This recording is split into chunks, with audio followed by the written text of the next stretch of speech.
Allez les gars, bonsoir. Je n'ai pas dormi, je n'ai pas trop dormi, j'ai vu le match. Je vous dis simplement quelques numéros de l'Inter. Comme ça vous comprendrez bien ce que je veux dire. Mis à part Spalletti, Spalletti. Dans les derniers 10 matchs des championnats de l'Inter, on a fait 9 points sur 30 points disponibles. C'est une marche de maintien, pas de la Ligue des Champions. L'année dernière, j'ai vu Frank de Boer être limogé par beaucoup moins de parties. J'ai vu Pioli être insulté et limogé pour une série, il manque ça. C'est grave. 10 matchs, en 10 matchs, on a fait 9 points sur 30 disponibles. C'est-à-dire que 10 matchs, ça correspond aux 25 personnes d'un championnat. C'est les 25 personnes d'un championnat. C'est un quatrième d'un championnat. Et toi, tu as fait 9 points. Je veux bien comprendre qu'on a des joueurs qui sont moyennes, et on le sait tous. On n'a pas des super joueurs. Mais quand toi, tu ne joues pas les coupes européennes, quand toi, tu sortis une Coupe Italie rapidement, et tu t'entraînes toute la semaine, et tu n'as pas d'autre à penser qu'au match du dimanche, c'est inadmissible être à ce niveau-là. C'est inadmissible. Spalletti, c'est inadmissible. Parce que, ok, les joueurs ne sont pas bons, mais les autres équipes, quand même, ils travaillent en semaine, ils ont une idée des jeux. Nous, on n'a même pas ça. On n'a pas ça. Tout le monde est ferme, tout le monde regarde. On est lent sur le terrain, on est très lent, donc on a du mal à se servir. Le milieu de terrain, quand tu joues, j'ai déjà répété hier, Gagliardini, Vecino, Cavallero, ça ne le fait pas. Toi, tu me dis en conférence de presse, Rafinha, il n'a pas 90 minutes dans les jambes, dans les pattes. Ok, je veux bien croire. Vu Gagliardini, et je lui dis des joueurs que Gagliardini c'est un bidon, c'est une chèvre. Il me disait non, tu verras Cristiano, parce qu'il est lourd sur les jambes, il va se rattraper. Gagliardini c'est une brêle, c'est une chèvre. En plus, tu le fais jouer en meneur de jeu. Tu as un problème, Spalletti, arrête de voir le Brunello de Montalcino, arrête de voir le vin rouge, parce que on n'y est pas là. Tu peux pas jouer comme Vecino et Gagliardini. Les deux, en milieu d'un 4-3, c'est hallucinant. Déjà, Borca Valero, il l'a baissé par rapport au début de la saison. Et en plus, tu le mets dans un rôle que c'est pas le sien. Il a 34 ans, il n'a pas la course, il n'a pas la rapidité, il n'a pas la frappe, il n'est pas rapide, il pas rapide. Il ne peut pas faire ce rôle-là. Est-ce qu'il peut faire Borca Valero à l'Inter? Tu le mets, mais hors des jeux, en fois qu'il n'en peut plus, tu le changes. Tu le changes. Alors tu me dis que Rafinha n'a pas 80 minutes de pattes. Ok, il ne les a pas. Vu jouer Gagliardini et Vecino hier, ils n'ont pas 90 minutes pour jouer de cette place que tu mets.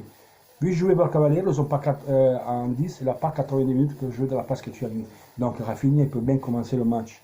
Il commence dans le début. Il a 60 minutes, il joue 60 minutes. Mais on va se jouer le match. C'est le seul joueur qu'on a. Hier, on a vu la différence des joueurs de l'Inter. Tu as Rafinha, on a le désert. Des bidons. Rafinha, c'est nettement le joueur meilleur qu'on a dans notre équipe. Même si on seul patte, et toi tu le fais rentrer, même pas à la fin de la première mi-temps, tu le fais rentrer 15 minutes après. Et non, Spalletti, là tu mets du tien, et beaucoup. En plus, tu fais deux changements, tu le fais aux minutes 76. Écoute, de toute façon, c'est deux zombies, Gagliardini et Vecino, ok. Et Brozovic, tu m'as tapé les mains, mais mets-le. De toute façon, pire des deux là, il ne le fait pas. Hein. Tu vois, j'aimerais quoi ce Brozovic que j'ai envoyé chier pour taper les mains. Mais pire de celui-là, il ne peut pas faire. De temps en temps, il te prend un tir. Voilà. Parce que là, alors là, c'est hallucinant. Toi, tu ne peux pas mettre Rafinha. Rafinha, il faut qu'il joue du début du match et que nous, on commence le match sur 0-0, qu'on essaie de le mettre comme on veut nous. Pas comme hier. Après, je vis des vidéos des collègues youtubeurs, je vis sur le social, les votations qu'ils ont données. Oh, vous venez me dire que Skriniar l'a bien joué. Les matchs, qu'est-ce qu'il a bien joué? Skriniar l'a pas bien joué. Oh, Pandem, il a la jambe en bois, il a 40 ans, et il a fait le triplé avec l'Inter. Oh, il nous a fait la misère à tous les deux, Ranotti et Skriniar. Et Garibino, pareil, on tous de la merde dans le terrain. Arrêtez de dire des cagades. Arrêtez de dire des cagades. Le seul qui a bien joué, c'est Rafinha, et puis c'est tout. C'est tout. Et les autres, laissez tomber. Voilà. Donc, Spalletti qui commence comme ça, moi, bon, qui insiste dans son mode de jeu comme ça. On a vu Caramo jouer et on ne l'a pas cherché comme samedi. Samedi, on le cherchait dans ses qualités, dans la course, on le faisait partir large pour sa centrée. Là, on ne savait pas exactement en quel poste il a joué, parce que des fois, il était externe à droite, des fois, il était à milieu de terrain, des fois, il était à côté des airs, des fois, il disait qu'il paraît qu'il jouait en 10.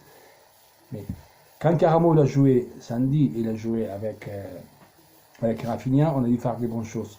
Comme Borca Valero, c'est Gagliardini, sinon il ne peut pas. Ils ne font pas en deux, il ne comprend pas. Il comprend pas. Encore Borca Valero, mais toi tu le mets là, dans une place que ce n'est pas la sienne, tu n'arriveras jamais à utiliser le garçon pour les possibilités qu'il a. Il a vu l'occasion, ok, il a raté, il a vu sa frappe, mais après, quand il est rentré Rafinha, moi je sauve Caramo et Cancelo, c'est tout. Parce qu'au moins, ils ont essayé de faire quelque chose avec Rafinha. Avec Rafinha, il comprend, il parle le même langage de foot. Ils vont vers l'avant, ils ne vont pas vers l'arrière. Après, tu peux faire des passes, ok. Mais ils ont des qualités. Cancelo, Caramo, Rafinha, il faut continuer avec eux.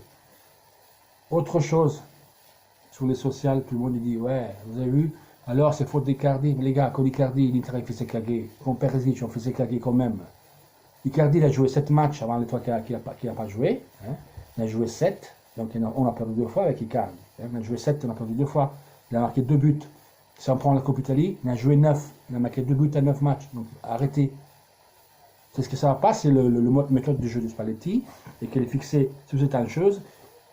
Maintenant que tu as Rafinha, il faut le jouer, parce que maintenant, ça fait Rafinha, le mois de janvier, c'est passé, quoi. Oh, ils sont passés 4 matchs, tu le mets d'entrée. Quand tu le mets titulaire à 2 matchs de la fin, non, parce que là, la Champions League, elle est morte. Hein. Là, tu as Benevento, peut-être Derby, Napoli, Sampdoria. On en parlera donc. Moi, c'est vrai, je vais le dire maintenant, j'espère de me tromper. On joue Benevento, Milan, Napoli, Sampdoria, si l'Inter ne fait pas au moins, allez, 7 points, si on ne fait pas 7 points, l'Inter, ça va être la même après le match de la dernière contre Torino Inter 2-2. Ils vont laisser le morceau, parce qu'ils vont dire, ah oui, mais on a lâché le morceau, on n'arrête plus de jouer avec des champions, il va se lâcher. Il y a le championnat du monde, c'est ça qui va arriver. Je vous prépare. J'espère de me tromper, mais je vous prépare à tous. Allez gars, Forza Inter toujours, à la prochaine.